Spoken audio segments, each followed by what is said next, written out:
क्वेंटा series की इस 56 video में ज़ीरो पीरियड में मैं आपका वेलकम करता हूं, स्वागत करता हूं। आज की वीडियो में हम देखेंगे कुछ नए सवाल और उनको बनाने का तरीका, कुछ नए तरीके भी आपको देखने को मिलेंगे। और अभी तक जो सवाल हम आप करते आए हैं उनसे थोड़ा सा हटकर आज आपको कुछ ज्योमेट्री के क्वेश्चंस भी इस वीडियो में देखने को मिलेंगे, और कैसे हम उन सवालों को हल करेंगे ये भी हम जानने की कोशिश करेंगे। तो आइए स्टार्ट करते हैं आज के इस वीडियो को बिना किसी टाइम वेस्टेज के। पहला सवाल ये कहता है, when the price of a radio was reduce by 20% of its sale increase by 80%, what was the net effect on the cell.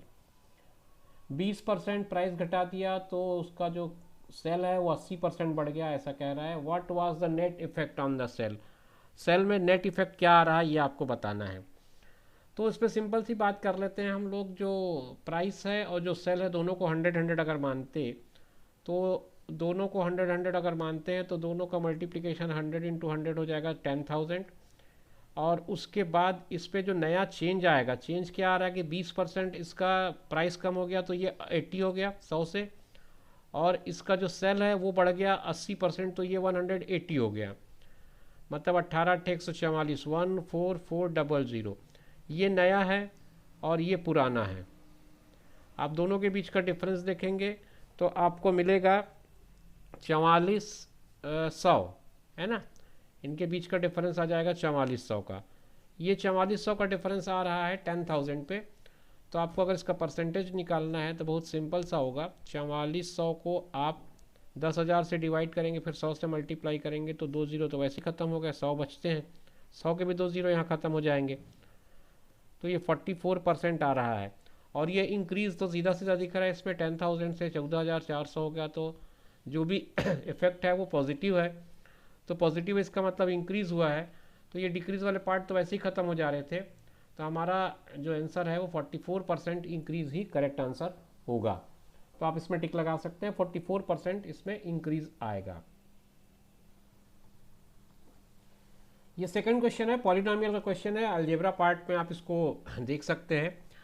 Which one of the following is a factor of x⁻³ minus 19x plus 30। आपको ये बताना है कि जो चार options आपके पास दिए गए हैं, x-2, x+2, x-1 और x+1, इनमें से कौन सा जो है वो गिवन पॉलिनोमियल का फैक्टर है। पॉलिनोमियल जो दिया है वो आपको x³ ऋण 19x धन 30 है। तो ऐसे क्वेश्चन जब भी कभी आपके पास आए तो आप सीधा सीधा ये जो ऑप्शंस हैं, अगर वो ऑप्शन को ही आप ज़ीरो के बराबर मान लें, जैसे मैं x-2 है इसको अगर मैं ज़ीरो के बराबर मानता हूँ तो x की वैल्यू होगी 2। तो अगर x की वैल्यू 2 है तो इसकी वैल्यू अगर ज़ीरो बन जा रही है तो मेरा काम जो है आसान हो गया, मेरा आंसर वहीं पे मिल गया। तो ऐसे में आप सीधे ऑप्शन के थ्रू जाइए। इसके अलावा अगर आप इसको डायरेक्ट पॉलिनोमियल के बेसिक मेथड से जाके सॉल्व करेंगे तो बहुत समय लगेगा एक एक करके करने में। तो बेटर है कि चार ऑप्शंस में से एक एक करके आप ऑप्शन पिक कर लें और उसके बाद उसके थ्रू जाएं, तो आपको सीधा सीधा इसका सोल्यूशन आसानी से मिल जाएगा। तो चलिए ट्राई करते हैं। पहले x-2 अगर दिया हो तो x की जगह 2 रखेंगे, x+2 दिया हो तो x की जगह -2 रखेंगे। ये भी ध्यान रखें, जो ऑप्शन आपके पास अवेलेबल है उनको कैसे आपको यूज़ करना है ये भी समझ लीजिएगा। x-2 है इसका मतलब x की जगह आपको 2 रखना है, और x+2 है तो इसका मतलब x की जगह -2 रखना है। तो मैं अगर पहले ऑप्शन में जाता हूँ तो x की जगह 2 रखता हूँ तो ये 2⁻3 हो गया, और ये 19 × 2 हो गया, और ये 30 हो गया। तो 2⁻3 करने से 8 आया, 19 का 2 से गुणा करने से 38 आया, और ये 30 आया। तो ऐसा ये 30 था। तो ये 30 और 8 मिला के 38 प्लस में हो गया, माइनस में 38 तो 0 आ गया। मतलब मेरा टास्क यहीं पूरा हो गया, मुझे मेरा जवाब यहीं पे मिल गया। अब सपोज़ मैं दूसरे में ट्राई करता तो दूसरे में -2 रखना पड़ता मुझे, -2⁻3 करता, ये 19 है, इसमें फिर -2 का मल्टीप्लाई करता, यहाँ 30 ही रहता। तो ये -8 आता, और ये +38 आता, और ये +30 आता। तो ये 0 के इक्वल नहीं आता। तो ये दो ऑप्शन मैंने आपको दिखाए। अब आपको मैं तीसरा चौथे ऑप्शन पे भी बात करके दिखा देता हूँ ताकि आपके दिमाग में कोई कन्फ्यूज़न ना बना रहे। अगर x की जगह ये वाला ऑप्शन लेता हूँ मैं, तीसरा x की जगह 1 पुट करता हूँ, तो ये होगा 1⁻3 माइनस 19 गुणित 1 धन 30। तो 1⁻3 करूँगा तो 1 ही आएगा, 19 का 1 से गुणा करूँगा 19 आएगा, 30 का गुणा करूँगा तो 30 ही है, 30 और 1 31 होगा, 31 में 19 करने से भी 0 के बराबर नहीं आएगा। तो इस तरह से ये भी ऑप्शन गया है, ये भी ऑप्शन गया है। आखिरी ऑप्शन पे अगर बात करें तो आखिरी ऑप्शन कैसे बनेगा, x की जगह -1 पुट करेंगे आप, क्योंकि यहाँ पे +1 दिया हुआ है तो आप इसमें -1 पुट करेंगे। -1 पुट करेंगे तो आएगा -1⁻³ -19 गुणित -1 धन 30। -1⁻³ करेंगे तो -1 आएगा, ये +19 आएगा और ये 30 आएगा। तो ये दोनों प्लस में है, ये माइनस में है, तो 30 1 9 हो जाएगा और ये 3 1 4 आ जाएगा, फिर 1 कम करेंगे 48 आएगा। तो इस तरह से ये ऑप्शन भी आपके काम का नहीं है। तो फाइनली आपके पास केवल एक ऑप्शन था जो करेक्ट था। ये तीसरा सवाल है, परसेंटेज पे बेस्ड है हालांकि, लेकिन ये सिंप्लीफिकेशन का एक पार्ट है समझिए, क्योंकि सिंप्लीफिकेशन के ऐसे सवाल अक्सर एग्जाम में पूछे जाते हैं और इवन केवल एसएससी में नहीं बल्कि बैंकिंग सेक्टर में भी इस तरह के क्वेश्चन बहुत पूछे जाते हैं। ऐसे सवालों को हल करते समय थोड़ा सा अपना सिंप्लीफिकेशन का ट्रिक यूज़ करिएगा और थोड़ा सा क्वेश्चन को सिंप्लीफाई करिए। सिंप्लीफाई कैसे करेंगे, इसको पार्ट्स में करने की कोशिश करिए। देखिए आपको दे रखा है 40% ऑफ 265, आप इसको डायरेक्ट 40% मत निकालिएगा, क्योंकि 10% किसी भी चीज़ का निकालना आसान होता है। तो 265 का जो 10% होगा, 10% आप 265 जो होगा वो होगा आपका 26.5। फिर इसको आप 4 से गुणा कर दो तो आपका 40% बन जाएगा। 4 पंचे 20 का शून्य आ जाएगा, 4 2 4 छक्के 24 और 2 26 होगा, और 4 दूनी 8 और 2 10, 106 आएगा। तो ये 106 जो होगा वो आपका 40% आप 226 हो जाएगा। फिर 35% आप 180 जो दिया है, इसको भी आप आसानी से पहले 10% में करिए। तो 10% मतलब 3 गुणित 10 हो जाएगा, 30% हो जाएगा। 3 गुणित 10% कर लें और फिर 5% कर लें। तो अब आप करेंगे अगर, तो 180 का 10% जो है वो होगा 18। 18 को आप 3 से गुणा कर दें, 18 दूनी 36, 18 3 54, ये हो जाएगा। और इसका 5% और ले लें, तो अगर 10% इसका 18 होता है तो 180 का जो 5% होगा वो 9 हो जाएगा। तो ये 9 इसमें और ऐड कर दें, तो 9 4 13, 5 और 1 6, 63 यहाँ आया, 106 यहाँ आया। 106 और 63 को आप जब प्लस करेंगे तो ये आ जाएगा 169। अब ये लेफ्ट साइड की पूरी वैल्यू आ गई 169। अब राइट साइड जो दिया है 50% ऑफ वाट लिखा है, तो 50% ऑफ वाट मतलब 50% मतलब आधा। तो ये जो नंबर आया आपके पास 169, इसका आप डबल कर दें तो आपके पास आपका आंसर मिल जाएगा। तो 169 का अगर मैं डबल करता हूँ तो सीधा 9 दूनी 18, तो लास्ट में 8 आने वाला एक ही ऑप्शन है मेरे पास ए। बट फिर भी आप कंफर्म करना चाहें तो इसको कंफर्म करने मल्टीप्लाई करके 2 नी 18 और 2 छक्के 12, 1 13 का 3 हासिल आई, 1 आएगा, 2 एकम 2 और 1 3 आएगा। तो ये 338 इसका आंसर आ जाएगा। आपने तो टिक लगा ही दिया है ऑप्शन के बेस पे, मगर अगर कैलकुलेशन की ज़रूरत पड़े तो आप कुछ इस तरह से करिए, इसको पार्ट में करिए और 10% के पार्ट में करेंगे तो आपको कैलकुलेशन करना आसान हो जाएगा।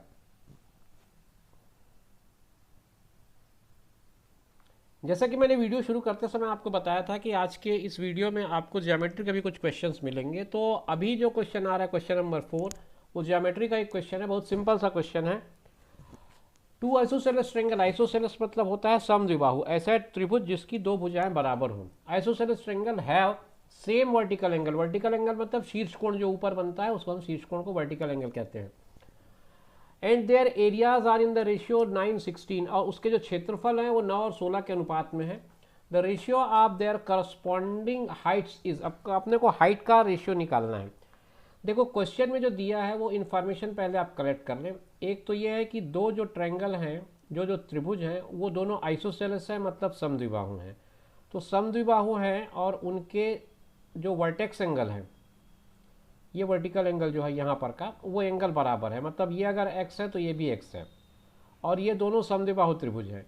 तो ऐसे कंडीशन में एक थ्योरम है, वो ये कहता है कि अगर जो त्रिभुज जो समद्विबाहु हो उनके क्षेत्रफल का अनुपात उसके करस्पॉन्डिंग परपेंडिकुलर, यानी कि जो लंबवत भुजा होती है, जिसको हम लोग लंब कहते हैं, ऊंचाई भी के रूप में भी उसको ट्रीट करते हैं, हाइट भी बोलते हैं, ऊंचाई भी बोलते हैं, परपेंडिकुलर भी बोलते हैं, उसके स्क्वायर रूट के इक्वल होता है। मतलब अगर ये हाइट h1 है और ये हाइट h2 है, तो H1 और H2 का जो रेशियो होगा वो इनके करस्पॉन्डिंग एरिया के रेशियो के इक्वल होता है। तो उस हिसाब से अगर मैं देखूं तो ये 9 और 16 है, 9 और 16 का रेशियो अगर स्क्वायर रूट के हिसाब से जाके देखूं तो 3 और 4 आ जाएगा। तो आपको हाइट का रेशियो ही पूछा है, तो आपका आंसर जो है वो ऑप्शन ए में दिख रहा है। ऑप्शन ए को आप टिक कर दीजिए, करस्पॉन्डिंग हाइट जो होंगे वो 3 और 4 हो जाएंगे। ये ज्योमेट्री का एक यूज़ था, आपको थ्योरम समझने पड़ेंगे और उनका उपयोग समझना पड़ेगा। ये भी एक ज्यामिति का ही सवाल है, अच्छा सवाल है, त्रिभुज पर आधारित है, त्रिभुज के कोणों पर आधारित है।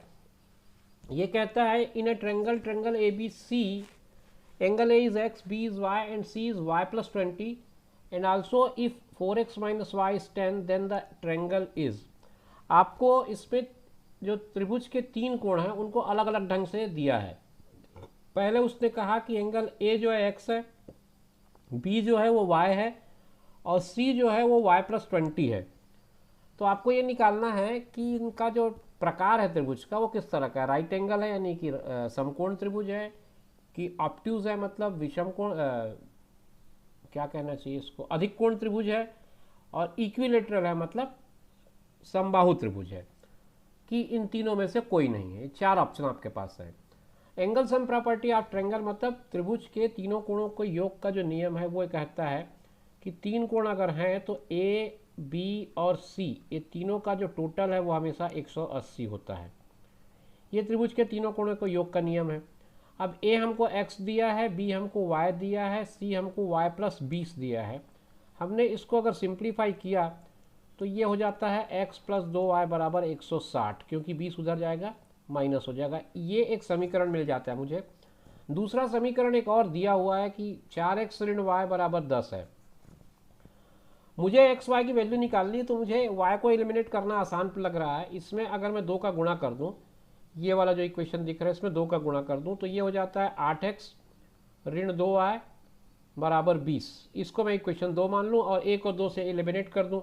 तो 1 और 2 को मैं देखता हूँ थोड़ी देर के लिए, इस बीच का जो पार्ट है उसको गायब कर दें तो ये 2y कैंसिल हो जाएंगे, x और 8x मिला के 9x हो जाएगा और ये 180 हो जाएगा। तो 9 से 180 फिर कट जाएगा तो x का मान 20 आ जाएगा। x का मान 20 आ गया मतलब आपको एंगल a मिल गया 20। एंगल b अभी आपको चाहिए तो उसके लिए आप इनमें से किसी एक में पुट कर देंगे।